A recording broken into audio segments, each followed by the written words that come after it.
Afternoon, afternoon.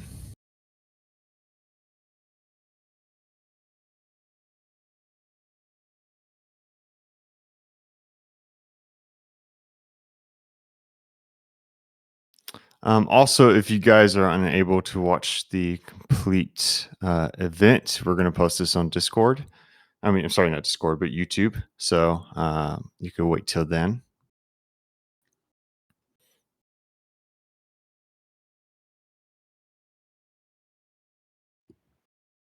Also, we have a lot of recordings from previous events on YouTube, so you should check them out too. That is true. And if you guys have any events or anything that you want us to talk about or interested in, let us know.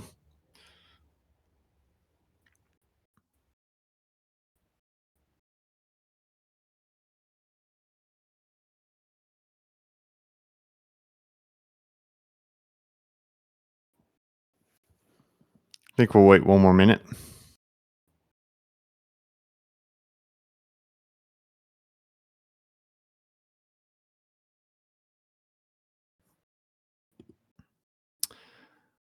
I see your question. I don't want to call you Penguin, but maybe that is how you pronounce your name. We'll enter that in a Pangolin. Yeah, sorry about that. Yeah, we'll enter that in a minute.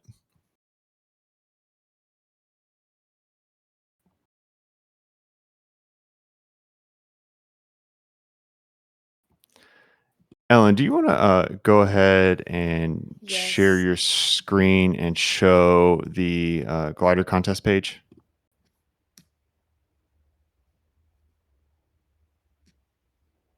Okay. Let's do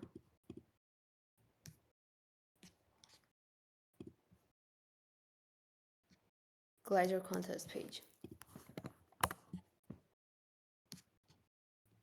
Yeah, I sent you a link to it.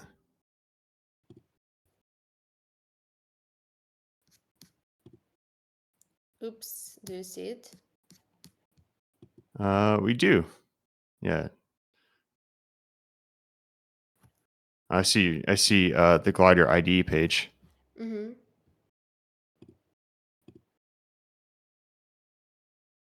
What about perfect?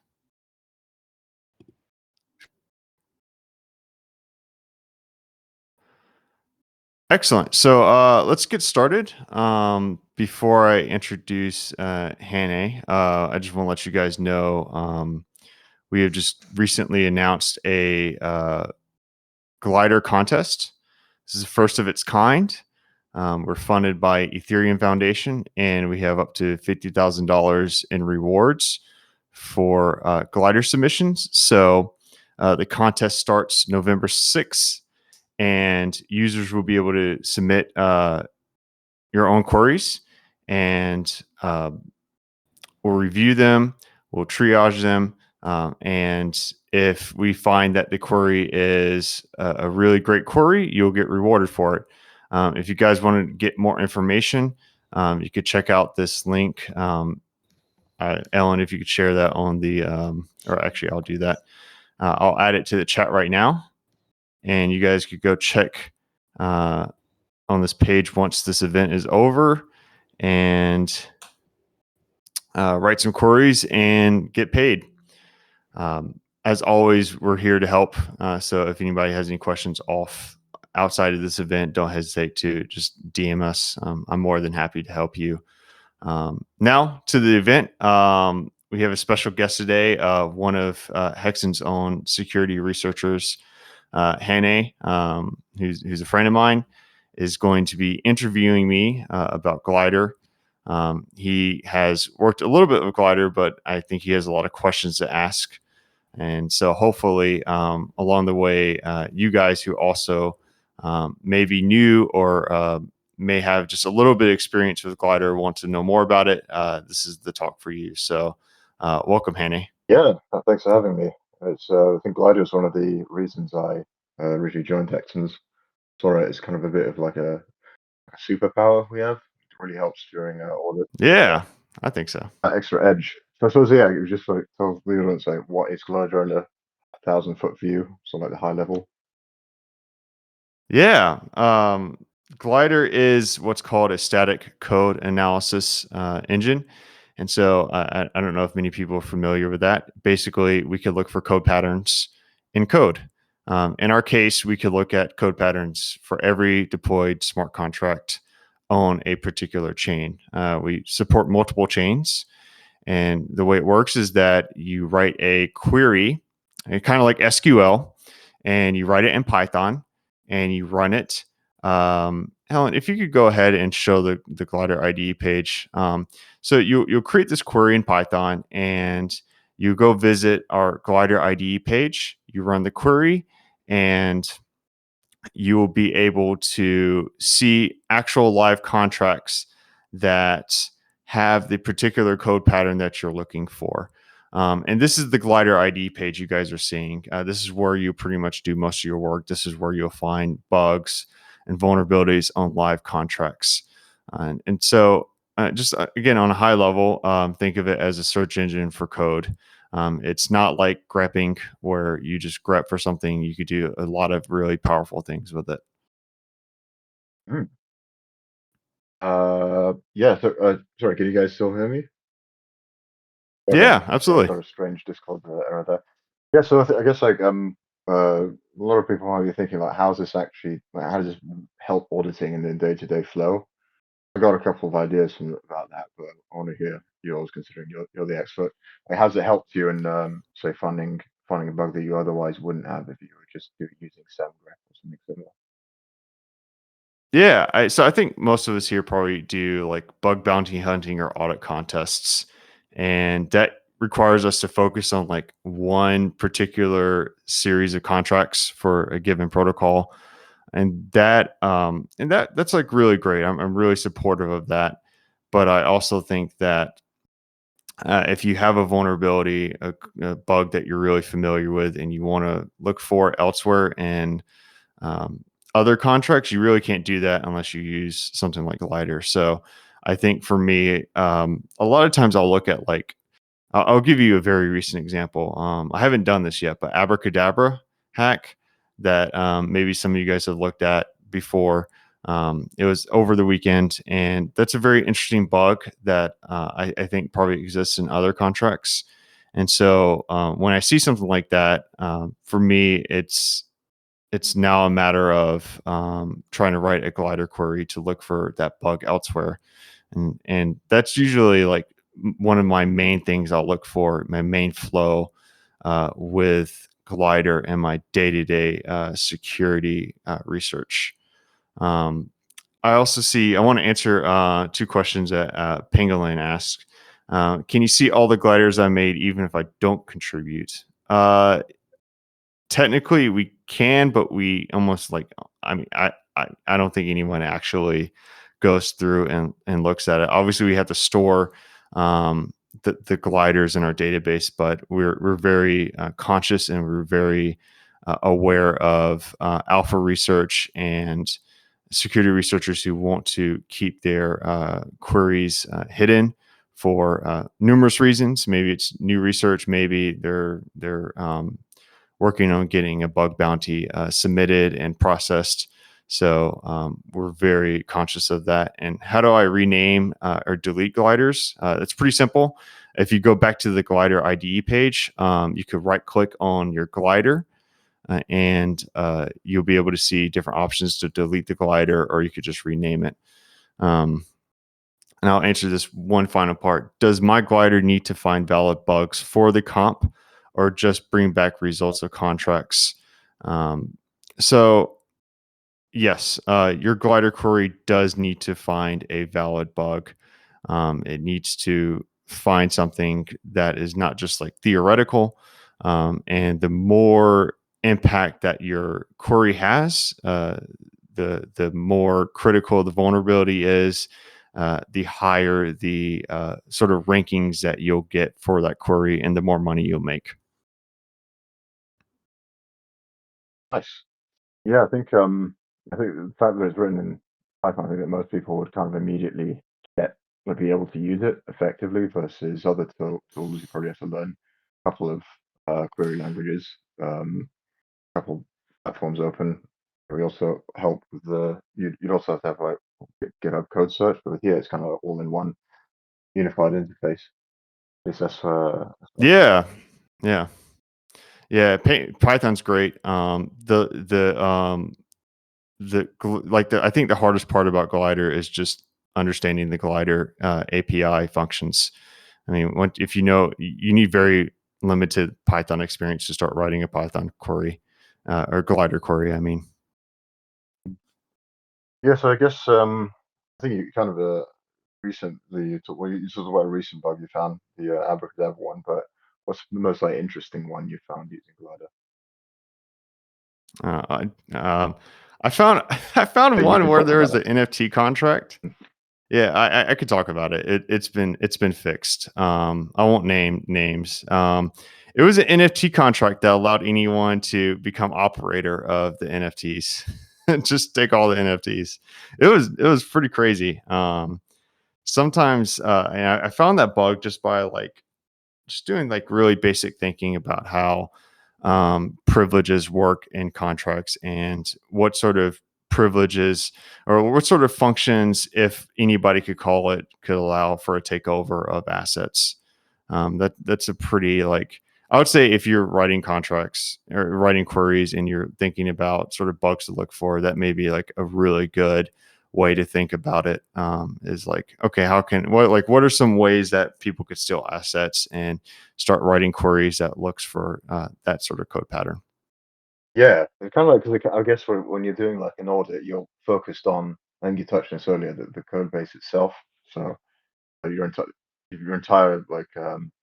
you kind of have to for most audits, but it's kind of turns it on its head, the glider approach, where you start from the primitive and then look backwards towards what's actually quite common in like Web2 pen testing. You want to Yeah. search for like you have like an end state, and then you want to go back and especially doing bug bounty, like retroactively find the ones which apply for that. So yeah, it's very good for that. Thanks. Become covered pretty much the benefits, but like what exactly could you like say that you had I guess you can take like the NFT case if you want to talk about it, but like what would you actually go and look for? Hmm. Like can you search for is it just function names? Is it contracts in general? Can you look at imports? Like what how does that work? Yeah, it's everything. Yeah, everything. You could look for um, really. I mean, I really mean is you could look for anything within for a code pattern. The only difficult part is like how much time do you want to spend on the glider query to look for a very niche edge case. So you could look for a function that calls other functions. You could look at variables that are passed into a function. You could see, hey, is message sender used here? Can you could see if you could do something called data flow, and I won't really get into what data flow is, but it's a really powerful concept. I mean, think of it this way: think of like you're auditing a contract, and you see this is a really simple example, but you see an arbitrary call. I think most of us will want to look at where the address is coming from and where the call data is coming from, and and so we do that manually if we're doing like an audit contest or bug bounty, where we're just walking line by line to see, okay, where do these values or variables come from? Do they come from user input or are they like a state variable? And with Glider, you could actually just write a Glider query that tells you if it came from a function argument or if it came from a user input. And that's really powerful because if you had to, you could do that like once on a contract and it takes like 10 minutes maybe even less than that. But to do that on like hundreds, thousands, tens of thousands of contracts at once is, I mean, it doesn't scale. So Glider allows you to scale for that. It allows you to say, I just want to look for all the mainnet contracts at once. And that's like we're it's really powerful. So I think really the sky's the limit in terms of what you want to look for in terms of code patterns. Um, yeah, I think that's really my answer. Almost every single bug I found. So the only feature we don't have is we can't look at state we can't look at a contract state, but any bug I found that doesn't really deal with contract state, I've been able to write a query for it, which is like really great. It's really, really nice. I just wanted to see another question in chat. iGrief asked, to write test meaningful queries, is testnet access enough or is mainnet access recommended? That's a great question. I think testnet is enough. We also have a new feature called custom scope. So if you're looking for a bug, like I'll go back to the abracadabra hack that happened over the weekend. What custom scope does is it allows us to pull a contract from many different chains, including mainnet, and it allows us to run our query against that contract. So when or if I get time to the abracadabra hack query, I'm going to pull the abracadabra hack contract address and run my query against that to make sure that it actually works. So testnet's good enough. Mainnet's really great when you want to look for bugs, and custom scope is also just, I think, even better for just testing your query and making sure things work. Yeah. Yeah, so I guess it would also be quite useful for builders, especially if you want to do something like find out who forked your project, see what they're actually doing. Um, uh, Yeah, absolutely. I do that quite often, and you find many use cases. I know we had a query for Casper wrote. Casper is one of our one of our top security researchers at Hexens, and he had found this bug on nouns. And when you run the query, it's public. Anybody can go check it out in the Glider IDE. And when if you run it, you'll find many forks of nouns DAO. I mean, just many. So forking happens all the time, and you're going to be able to find a lot of forked projects if you're looking for that. And that's actually really good too if you're trying to look for if you're really comfortable with a particular fork and you want to um, look for like weird edge cases with forks, and you're looking for like slight changes in that in those forks, because that's usually, I think, where bugs can crop up. mhm. Yeah, I think probably you'll see this with pretty much any query tool, but like false positive rate, what could you do to limit that in your query? Or I guess false negatives for that, but kind of thing. So what can Yeah, you want both. I I'm sort of the personal opinion that more false positives. I mean, you want to reduce false positives. That's going to be your biggest crux in writing queries, is just dealing with a ton of false positives. I would run your query first and see what type of output you're getting, and if you're getting a lot of results, you'll find most often than not, you'll find mini contracts that are almost entirely the same. So I may remove the function name. If I feel like, okay, this is from a library and this library is not vulnerable, I will, I'll just add a filter to the query that just removes the function name that of, like, that the particular false positive. That's usually how I think about it. Yeah, I can imagine. I don't think it's that big of a limitation. Like it's just an inherent one with the way contract set up, but implementation versus proxy. A lot of times you want to look for the implementation.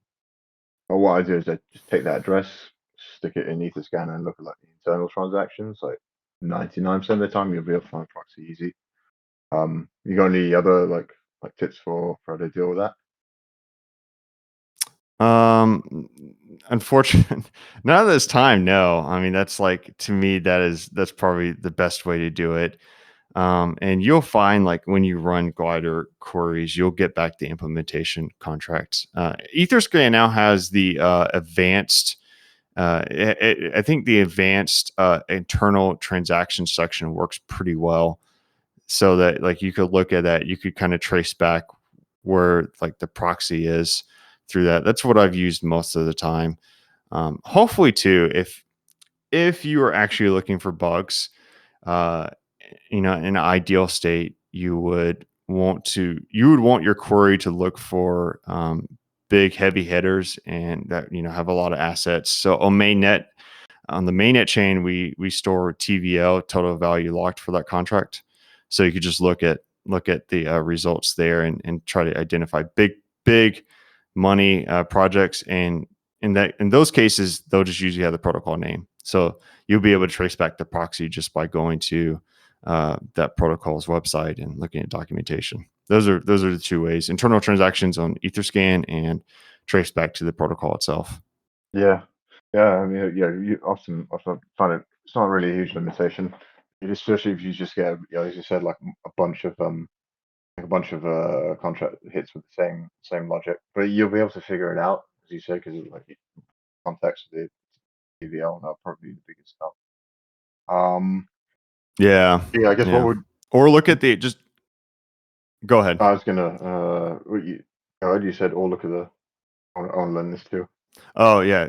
Or just look at the number of transactions. That's just also the other thing I'd look at. Which is like we have a chain on Glider called ETH Recent. I think unfortunately at this time most people are sort of locked out of it. But I'll say this: if you guys have a really interesting query and just reach out to me, we could talk about getting you access to it. What ETH Recent does is just look at contracts that have been recently interacted with. So that's also like another really nice chain to use to look for bugs. And then looking at how many transactions have been interacted with in the past 24, 7 days, month, that's going to tell you if it's worth it or not. Like I'm looking at a contract recently that has it's like every 10 or 15 minutes. I kind of need to I need to finish my review of that contract because it's it's a hot contract. So um, that's sort of how I filter things out. Ooh, I think, yeah, we've got a question like, how often is a glider updated? Like the contract backend. It's quite recent. You know more about that. Yeah, I think it's every day. I think we update it every day. I don't have the exact stats on that. I could find out for you guys if anybody's very interested, but usually it's 24 hours. What would you say out of 10, like the learning curve of glider is? I think probably learning the actual Glider API library. I will say this. I think that's the biggest hurdle, and I think for a lot of users, it's tough to kind of grasp the documentation. It's something we're actively working on, and I recommend if you're new to it, don't hesitate to use AI. It's not going to be perfect. It's going to get things wrong, but it's going to be pretty good for you when you're new and you just want to get something to start from scratch. I mean, hands down, I just think Glider API is going to be the toughest thing to grasp because it's very powerful, and I think with that power comes unfortunately some complexity. But we're always working on that. I certainly am, and trying to make that easier for end users. And obviously, we're always here to help people who want to learn Glider. I think I want to add, somebody asked on the chat, Silverk, I'll just say Silverk, does mainnet data materially reduce noise and false positives in query outputs? I think it increases it, to be honest with you, because there's just more contracts on mainnet than say on testnet. So you're going to get more results, which is a really good thing, because you want to try to find the bug in as many contracts as possible. The downside is that you're just going to find more contracts, so you have to review more stuff. And the fix to that is to look for, I think, in my opinion, somewhat niche bugs that you think will just not return a lot of results. Because that's gonna, if you're looking for bug bounties, I mean, that's what you want to do. You absolutely want to look for write a query that's not going to return a lot of results, because that's going to save you time in the end. If you write a query that returns 3,000 results, it's unrealistic. You're going to have to figure out how to filter that further in one way or another. Um, uh, Pangolin asks, find something that's not found before. I guess maybe rephrase that. because I'm a little lost. I'm sure it's reference to something maybe I said before. Contest maybe? And he also says, "Do what?" In reference to the contest? Okay, yeah, if that's what he means, yes. It's going to be glider content. Like the queries we accept will be for queries that find bugs that have not been found before. I think you could certainly try submit a query for a bug that has been found. And I think if you do that, I think there's a decent shot that you actually find a bug that has not been found. And I mean, like I would encourage everybody to think about it that way. If you're doing audit contests or bug bounties and you're familiar with a particular bug and it's been found once, there's a decent chance it'll be found again. So, um, regardless of that, I would still focus on that. Um, and he also asks, also, if you find something, do I get the bounty from the project as well, or the prize pot only? You get both. We don't take any fees. We're not going to take any commissions, anything like that. So uh, you get both the prize pot and the bug bounty. The prize pot, you only get the prize pot though if you submit the query as public. If you decide to hide it, which we understand, we won't be able to give you any prize pot. People will be able to see a query's been written for it, but they won't be able to see the details or take the query and use it on their own. So um, hopefully that answers your question. Oh yeah, yeah. It sounds like a cool contest. Plus, I suppose if you are scared of like front running and all that, you could just reference the public query as evidence that you found it first for that specific contract. Yeah, yeah. I mean, once you submit the query, we will, we're gonna treat you as first come first serve. So you'll have you'll have ownership of that particular attack vector Yeah. So, slash bug. like once, so is it how? So how would like not, well, how would an auditor like really like integrate this into their workflow? Is there any way for them to integrate it outside of the Glider IDE? Is there any plans for that? If Yeah, yeah, that's a really great question. We want to. We've had really good feedback on and some ideas on how to do that to ultimately one day allow people to run glider queries outside of the glider IDE so they can integrate it with other tooling like AI as well as other just general contract tools that could help them gain more information about a contract and be able to uncover additional vulnerabilities. So that's like something that's in the works, and we're really trying to work on it and figure out the best way to do that. But it's a common request we have. So any tips for guys who want to get more intimately involved with Glider? Like, do we have like sort of dev like a dev outside dev program or something like that, or like a power user type thing? No, no programs. Obviously, Discord is probably the best way to contact us. I'm almost always available to answer any questions about Glider, any queries you guys are running that you feel like is you're running into some issue or you don't know how to do it. I'm like really more than happy to help answer um, any questions you guys have. So that's probably like the best, I guess, program. I have like a short educational course on the Glider documentation website. I'll share that link right now. So if you guys go there, there's like a very basics course that you could check out, and just to learn more about how Glider works, the intricate details. That's a really good starting point that I would recommend. Cool. Yeah, I think that's all the questions I have and the ones off the top of my head. Uh, is there any kind of Q&A from the audience? No, I suppose we can either end it or talk about some other bugs we found. Sure. We have a couple more questions. Um, iGrief, how often does glider update? We already answered that. It's usually daily. Although note that like testnet, the Kovan testnet is dead, so you're not going to get any more updates on that. But what you can do, and I'll add this, and it's slightly related. Um, on the custom scope that I mentioned earlier, you could deploy contracts on Sepolia, and we support Sepolia. So if you have like maybe you're doing like an audit contest and um, or you have access to some sort of contract that you're allowed to deploy, but it's not deployed on a chain that we support. You could deploy it on Sepolia, and then you could run with custom scope your query against that contract. And I think that's like a good way to work with maybe very niche contracts that aren't super popular.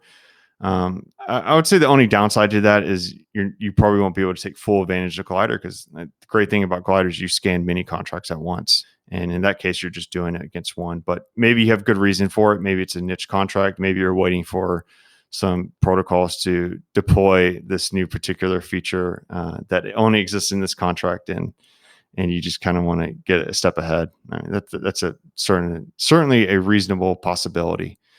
iGrief also asks, is there a query filter that only shows contracts known to be within a bug bounty program? Great question. That is something that we are talking about and working on getting a solution for, because I think that's something that we all want.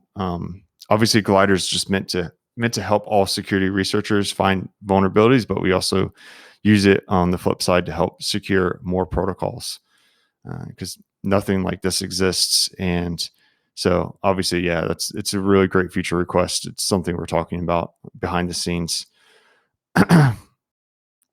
Jungle Juice asks, if you're familiar with CodeQL, what feature do you wish Glider could bring in from CodeQL? Oh, that's a good question. I used to contribute to CodeQL. I submitted some queries for them back in the day. That's a great question. You know, I I understand that glider is only meant for Solidity. So uh, it would be really nice one day. I don't think CodeQL has a Rust language support, but if there's ever a future, ever one day where we could get additional language support, that would be great. To be fair, I don't think that's possible, but it'd be really cool. It'd be really fun to run some queries against Solana contracts. That'd be really nice. I think that'd be like the one feature. CodeKill is really good at having different language support. So that's like Go and Python and Ruby. So that's probably my answer to that. Um, does anybody have any other questions that they would like to ask? Again, we have a upcoming glider contest November 6th starting. Guys, I recommend you want to be involved in this contest, start learning glider, start asking some questions to me. I'm more than happy to help.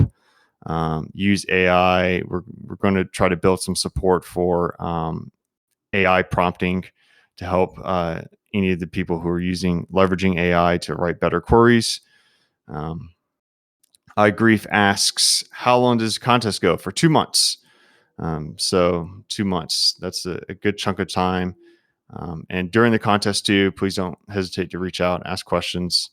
We'll be here. Trying to think if there's anything else. Check out the Glider IDE, guys. It's really nice. There's some example queries on the left side. You could run it and you could see some results. Use those queries to help you write your own query. I've seen some people do that. And don't be hesitant to dig deep into this tool. I think this is something that still not a lot of researchers are really using on an active basis, and I think there's certainly some vulnerabilities, some critical vulnerabilities that could be found with this tool. There's no question about it.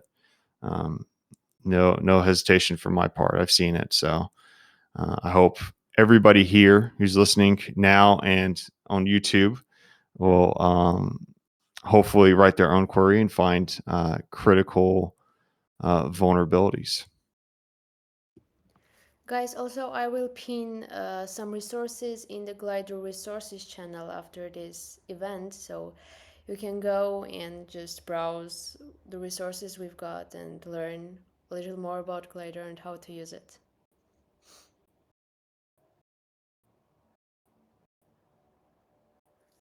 I think that's it for questions.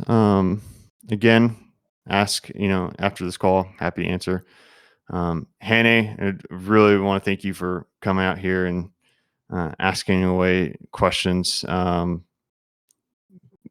Hopefully I answered some of your curiosity with Glider. I know it's something that you had a little bit of experience with, and hopefully I've answered more and more of some of the questions you had. Yeah, thanks for having me. Thanks, Ellen, for hosting this event. I appreciate it. Sharing your screen, all the nice things you do behind the scenes here. I'm always appreciative. Love you guys. All right, have a good one, guys. We'll have this recording on YouTube, I guess, in the next couple of days. So be on the lookout. See you next week. Bye, guys. Bye bye.